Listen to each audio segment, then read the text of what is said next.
Hello, I'm Brendan Donnelly. I'm the leader of the Rejoin EU party. Listening to the budget this week, I permitted myself one or two ironic smiles when I heard the Chancellor talking so often about the difficult decisions that she'd had to take. There were two reasons why I allowed myself these smiles. The first was that there is a difficult decision which she fought shy of, perhaps the biggest decision, most difficult decision that she ought to have made, which would be to talk frankly and openly about the damage that Brexit has been doing to the British economy, difficulties and the problems with which the British economy is confronted are very much exaggerated as a result of Brexit. And yet, apart from a passing reference at the beginning of the speech, the Chancellor of the Exchequer was unwilling to talk about this damage. It was a courageous decision that she very much burked. And I think it was a pity that she didn't use this opportunity to be more honest about the way in which Brexit is impacting the public and private economies of the United Kingdom. But there was another reason why I was smiling, which was that a lot of the difficulties that she's facing in terms of raising extra revenue, of borrowing, would be enormously mitigated if we hadn't left the European Union and if we were on a rapid path for going back towards the European Union. Credible estimates put up £40 billion a year, the gap in government income alone caused as a result of Brexit. That's very close to the amount of extra taxation that the Chancellor thought that she had to impose. So her dilemmas and our dilemmas as taxpayers will be much, much better, much easier to put up with if we didn't have this albatross, this concrete block of Brexit around our necks. I mentioned that the Chancellor did refer in passing to Brexit, and she spoke exclusively in terms of criticising the Conservative Party's settlement of Brexit. That's very much of a piece with her own and the Prime Minister's rhetoric about making Brexit work. Labour is now a Brexit party which only differentiates itself from the Conservative Party in that it thinks it is going to make a better job of trying to make Brexit work. Now, that's not the view of the Rejoin EU party, and it shouldn't be, and it isn't the view of an increasing number of people telling the opinion pollsters that they think Brexit was a mistake.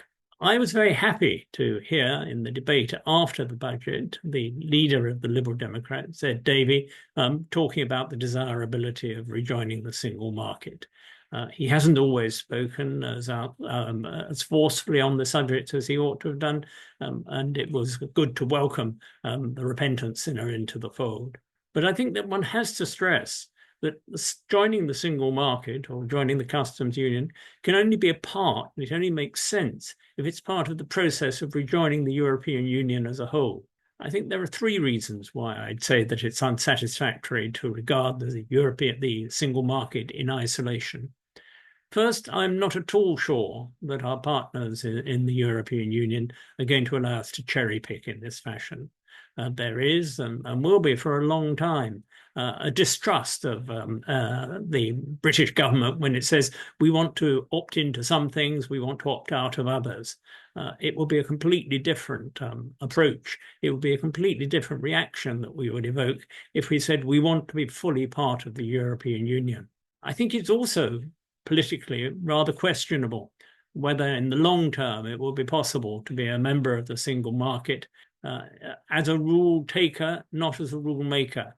I think that political opinion, public opinion in this country would find it very, very difficult to put up with such an unsatisfactory position on anything other than a very, very short-term basis. Once again, joining the single market, in my view, which is part of the whole institutional framework of the European Union, only makes sense if we're part of the European Union as a whole. And thirdly, I think that one of the problems we've had in this country in our approach to the European Union has been to regard it as purely an economic question. It isn't simply an economic question. It's a political structure. It's a structure for bringing Europe together. It's about identity and shared values. And the European Union is structured in such a way that those shared values can be easily expressed and easily followed by all members of the European Union. During the referendum in 2016, there were many people who, on the quiet, wanted to use Brexit as an opportunity to restructure British society. They wanted it to become perhaps Singapore-on-Thames. They wanted it to be more American. Now, they were very quiet at the time about these aspirations because they knew that they resonated not at all with the British public. And we've seen that since. If we particularly look at what's happening in America, it's inconceivable that we would conduct our general election, or any European country would conduct its general election in the way that the American general election has been taking place for the past 6 months, or even 4 years, or 8 years, or however long you care to mention. We believe in social solidarity. We believe in the welfare state. We don't believe that the market has all the answers to the social and economic problems which our countries face. If Donald Trump does win the presidency, that will confront the United Kingdom with a particular set of intractable problems. Keir Starmer has been hoping that he'd be able, from a different point of view of the place on the political spectrum, to have a good relationship with Donald Trump. Donald Trump has said that he's not amused at the idea that Labour staffers were going to America to help his opponent. But if Donald Trump is elected president, then it will be impossible, it seems to me, for Starmer to sell either to his own party or to the country as a whole a close relationship with America, and America will enter into a period of isolationism and retraction. It's entirely possible, I think very likely, that if there is a Trump presidency, that will be a boost for European unification. Europeans will realize that they cannot rely any longer, and should not rely any longer, on America. In the face of the Russian menace in particular, they will look to have a more coherent industrial and armaments policy in which Britain would be well advised to attempt to participate. And will only be able to do that if the direction of travel is back into the European Union. I think it was a pity that this particular budget said so little about Europe. We in the Rejoin EU party regard this as an opportunity missed. It's an opportunity missed largely for internal political calculations. The Labour Party thinks that it may lose if it is too friendly to the European Union the portion of the Red Wall voters that it won back in the general election earlier this year. They've concluded in a very cynical fashion that the pro-Europeans have got nowhere else to go other than the Labour Party, and that their votes can be taken for granted. Well, that's where the Rejoin EU party comes in. We want to demonstrate electorally over the coming 4 or 5 years that there is a penalty for not being pro-EU enough, and that there's an incentive in terms of votes that can be won for having a more constructive, a more realistic view of the European Union.